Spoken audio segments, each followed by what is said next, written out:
আপনারা দেখছেন জেলা সংবাদ টিভি, খবর সবসময়।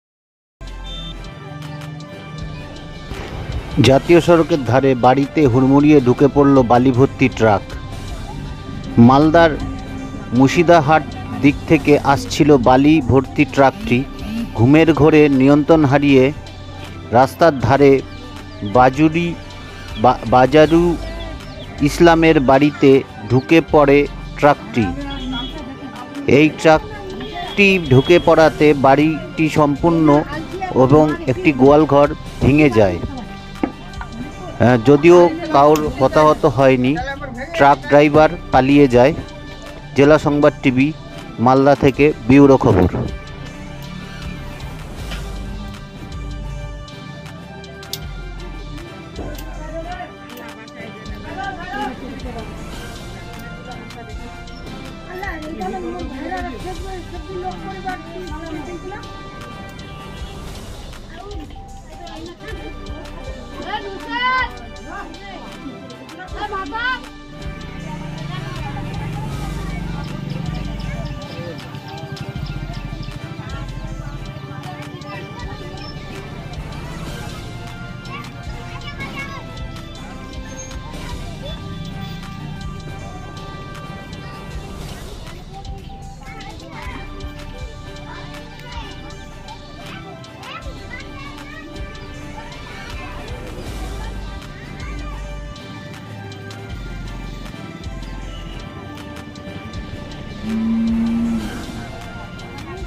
ঘটনাটা বেলা রাত 3টার সময় ঘটনা হয়েছে। আমি যখন আওয়াজ উঠলে হঠাৎ করলে আমি উঠলাম, উঠে দেখেছি গাড়ি চলছে। আমি বলছি গাড়ি কোন দিকে ভাগবো, দেখছি তো ওইদিকে, দেখছি তো ড্রাইভার নাই, ড্রাইভার ভেঙে চলে গেল। গাড়ি চলছেই, ঢুকছি ছাগলগুলো একদম তাকাচ্ছে অনেক, ছাগল চলে গেছে মাঠের দিকে একদম ছুটে চাই যেখানে যাওয়ার চলে গেছে।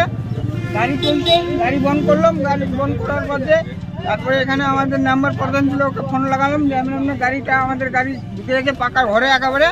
আমার বাবা মা ছিল এটা রুমে, পাকা ঘরে ছিল, তো অসুবিধা আসলে ওই জন্য বাড়িতে নিয়ে চলে গেছি ভিতরে, আগে এখানে রাখছি না। আর গাড়িওয়ালা চলে গেল। তারপরে আলো সোজা পুলিশ আসলো সকালে পুলিশ আসবার বাদে দেখছে, দেখে নিয়ে বলছে আমরা দাবি করেছি যে পাকা ঘর ভেঙে গেছে, পাকা ঘরের আমার ক্ষতিপূরণ ঘরও গাড়ি টানিয়ে নিয়ে তোমরা চলে। বলছি রাতে কি বাড়িতে কেউ ছিল? না, রাত্রে বাড়িতে ছিল না। কটা বাড়ি ভেঙেছে আপনার? আমাদের বাড়ি এখানে একটা গোয়াল ঘর ভেঙেছে আর একটা পাকা ঘর ভেঙেছে। দুটা ঘর ভেঙেছে। কাদের বাড়িগুলো কাদের আছে, কি নাম? আমাদের বাড়ি। কি নাম আপনার? আমার মাহেরুল ইসলাম। আমার বাবার নাম হয়েছে। আপনি কি কাজ করেন? মাঠে কাজ করি। এরকম পরিবারে কজন আছে আপনারা? আমাদের পরিবারে 11 জন আছে। বলছি ড্রাইভার কি আছে না পালিয়ে গেছে? পালিয়ে গেছে। তাহলে এরকম কেউ জখম হয়েছে আপনাদের? না, জখম হয়নি। প্রশাসন এসছে? প্রশাসন আসছে, পুলিশ আসছে, দেখেছে, এখনো আছে পুলিশ বলছে যে গাড়িটা উঠিয়ে আমরা নিয়ে চলে যাবো। আমরা পুলিশকে বললাম যে আগে আমাদের পাকা ঘর ভেঙেছে, ফাইনাল করে দিয়ে তোমরা গাড়ি নিয়ে চলে যাবো, এটা আমরা দাবি মানেছি। শুনুন, আমাদের এই গ্রামের পাশ দিয়ে ন্যাশনাল হাইওয়ে রাস্তা গেছে, আর ভোরবেলার দিকে আমাদের এই এলাকা থেকে মানে লরিগুলো, যেগুলো বড় লরি ট্রেলারগুলো রাস্তায় চলাচল করছে। আমি সকালে খবরটা পাই ভোরবেলার দিকে প্রায় 4টার সময়, যে একটা বাড়িতে ঢুকে গিয়ে একটা বাড়ি একদম সম্পূর্ণ বাড়ি শোয়ার ঘর ভেঙে গেছে, একটা গোয়ালঘর ভেঙে গেছে। এসে পরিস্থিতি দেখি যাক কোনো রকম প্রাণহানি হয়নি, মানুষের ক্ষতি হয়নি, কিন্তু বাড়িঘরটা ভেঙে গেছে। তবে আমি একটা অনুরোধ করব যে আমাদের এই যে ন্যাশনাল হাইওয়ে রাস্তা গেছে এবং এই যে গ্রামের রাস্তা দিয়ে কিন্তু বড় ধরনের গাড়ি চলাচল করছে। আর আমি আমাদের যিনি ট্রাফিক অফিসার আছেন ওনাকেও আমি রিকোয়েস্ট করব এখানে যেন গার্ডরেলের ব্যবস্থা করা হোক এবং এখানে বাম্পারের ব্যবস্থা করা হোক, কারণ গাড়ি এত স্পিডে চলছে সোজা ন্যাশনালে উঠে, কিন্তু এর আগেও অনেক রকমের দুর্ঘটনা ঘটেছে আমাদের সামনে। তার থেকেও বড় যেটা বিষয়, আমাদের ন্যাশনাল হাইওয়ে 31-এর উপরে একটা বাগমারা বোর বলে জায়গা আছে, সেই জায়গাতে একটা বিল্ডিং বহুদিন ধরে পড়ে আছে, কিন্তু না প্রশাসনের পক্ষ থেকে কোনো রকম হেলদোল রয়েছে, না এনএইচ কর্তৃপক্ষ থেকে কোনো রকম। আমার চোখের সামনে, আমি নিজের চোখের সামনে দেখেছি 2 জন মানুষ স্পট ডেথ হয়েছেন সেই জায়গাতে। আমি অনুরোধ করব সেই বিল্ডিংটাকে তাড়াতাড়ি ওখান থেকে মানে ভেঙে দিয়ে সেই রাস্তার কাজ সম্পূর্ণ করা হোক এবং আমাদের এই ডিভাইডারে এখানে ব্যবস্থা করা হোক। তো ন্যাশনাল ওই বিল্ডিং থাকার কারণে কি গ্রামের রাস্তা দিয়ে এত বড় গাড়ি পার হচ্ছে? অবশ্যই, কারণ এটা তো গ্রামীণ রাস্তা, এখানে তো বড় ধরনের গাড়ি চলাচলের কথা নয়। যেহেতু ওখানে বিল্ডিং রয়েছে, গর্ত রয়েছে, সেই গর্তের জন্য কিন্তু তারা রাস্তাকে অন্যদিক দিয়ে ঘুরে সেই গ্রামের রাস্তার ভিতর দিয়ে কিন্তু বড় গাড়িগুলোকে যাতায়াত করতে হচ্ছে। তো সেটা তো অনেক দিন ধরেই আছে, কেন ভাঙছে না বিল্ডিংটাকে? আমি অবশ্যই বলবো এটা এনএইচ কর্তৃপক্ষের অবহেলা। এনএইচ কর্তৃপক্ষ নজর দিচ্ছেন না। আমরা এটা নিয়ে আলোচনা করেছি গ্রামের মানুষের সঙ্গে। আমি আজকেই আপনাদের সংবাদ মাধ্যমের মধ্য দিয়ে আমি জানাতে চাইছি এনএইচ কর্তৃপক্ষকে, এইটাই রাস্তার যে বিল্ডিং আমাদের বাগমারা মোড়ে রয়েছে, এই বিল্ডিং যদি তাড়াতাড়ি তোলা না হয় তাহলে আমরা কিন্তু বৃহত্তর আন্দোলনের নামবো আগামী দিনে। আপনার নাম? আমার নাম আবুল হোসেন আশরাফি। রাত 3টার সময় হয়েছে, রাত 3টার সময় হয়েছে, আমরা উঠেছি, কেউ উঠেনি। তখন সবাই নিনে ছিল, তো আমি জাগিয়েছিলাম, আমি সবাইকে ডেকেছি।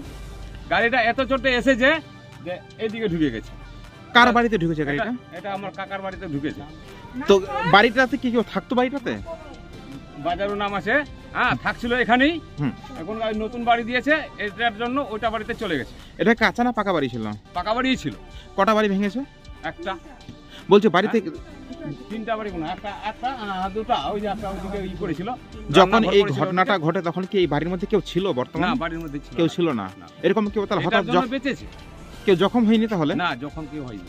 তো গাড়িটা কি মানে বাড়িটা কি আসতো আছে না সম্পূর্ণ শেষ হয়ে গেছে? সম্পূর্ণ বাড়িটা শেষ হয়ে গেছে। তো গাড়িটা কোন দিক থেকে আসছিল? গাড়িটা এই দিক থেকে এসেছিল, পশ্চিম দিক থেকে, মানে তুলসিরার দিক থেকে আসছিল। যাচ্ছিল কোন দিকে? যাচ্ছিল চাচলে। তো ড্রাইভার আছে না পালিয়ে গেছে? ড্রাইভার তো পালিয়ে গেছে, ড্রাইভার তো পায়নি, 2 সেকেন্ডের মধ্যে পেলে গেছে। তাহলে গাড়িটা এত জোরে এসেছে, খালি দরটা খুলেছে বাস, আর আসে পাইনি। গাড়িতে মনে হয় এখানে লুকিয়ে ছিল না, পালিয়ে গেছে, দেখতে পাই। গাড়িতে কিছু আছে? গাড়িতে বালু আছে। তো গাড়ির মালিক যোগাযোগ করেনি পরিবারের সঙ্গে? গাড়ির মালিক কেউ আসেনি এখন। প্রশাসন এসছে? না, প্রশাসন এসছে, পুলিশ এসছে। বিষয়টা দেখেছে? হ্যাঁ, দেখেছে। কিরকম যাদের বাড়িটা তাদের অবস্থা কিরকম? তাদের অবস্থা খুবই খারাপ, কিছু নাই। তাদের পরিবারে কে কে আছে? পরিবার কে কে আছে? পরিবার 3টা পরিবার, 2টা ছেলে আছে আর বুড়া বুড়ি আছে। একটা পরিবার এখানে মানে কি কারণে ঘটনা ঘটেছে? ড্রাইভার কি মানে ঘুমন্ত অবস্থায় ছিল না কোনো এই নিয়ন্ত্রণ ভাবে গাড়িটা অবস্থায় ছিল না এমনি ছিল? এইটাই তো কথা বলতে আমি বলতে পারছি না। মনে হয় লাগছে ঘুমন্ত অবস্থায় ছিল, যেমনি হিসাবে অ্যাক্সিডেন্ট হয়েছে। কি নাম আপনার? আমার নাম মজিফুল। বাড়ি এখানেই, ওই যে এটা বাড়ি আমার। আপনারা এখন কি দাবি করছেন এটাকে নিয়ে? এটাকে নিয়ে যে ক্ষতিপূরণ হয়েছে এটা দাবি করছি, ক্ষতিপূরণ দেবে। আমার ওইদিকে গাড়ি মাল চলে গেছে, গিটে বালু মিলাই, টাটিটা আমার ভেঙে দিয়েছে।